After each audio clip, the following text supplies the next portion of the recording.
The day I got the last laugh on my son and his wife.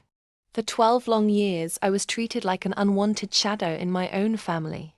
My daughter-in-law worked tirelessly to turn my son against me, dripping poison into his ear until he no longer took my calls, no longer invited me over, no longer let me see my grandchildren. Their excuse.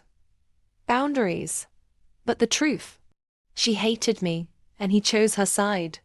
So for over a decade, I wasn't allowed inside their home. I spent holidays alone, birthdays forgotten, and family dinners replaced by silence. It broke my heart. Until it didn't. Because during those lonely years, I poured everything into my tiny handmade crafts business.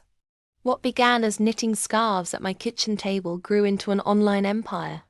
And with time, persistence, and a little luck, I became wealthy. Wealthy enough to build myself a sprawling mansion on the cliffs of the Oregon coast.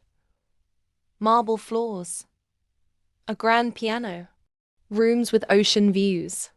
And suddenly, my estranged son and his wife remembered I existed. One afternoon, they showed up at my gate, bags packed and children in tow.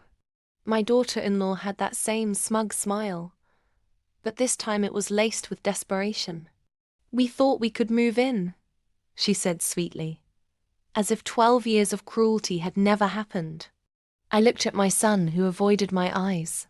The man who once refused to let me cross his threshold now stood on mine, ready to leech off my success. But I wasn't the same woman they abandoned. I let them sweat on the doorstep before I said, "Of course. Come in." They carried their bags inside, marveled at the chandeliers, whispered about the pool. My daughter-in-law immediately began inspecting rooms, deciding which one would be hers. My son patted my back like nothing had happened.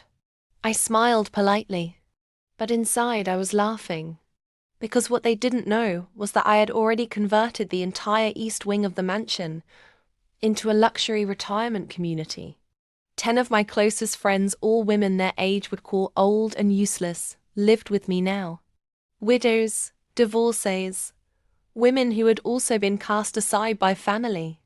So when my son and his wife dragged their suitcases upstairs, they found every room already occupied by fiercely independent grandmothers. My daughter-in-law shrieked, "What is this?" I replied, "This is family. The kind that never abandoned me." The final blow? I handed them a glossy brochure with the mansion's name on the front, the Golden Sisterhood Estate. And underneath, residents only. No exceptions. Their faces drained of color. My son stammered something about being my real family. I looked him straight in the eyes and said, "Real family doesn't lock you out for 12 years.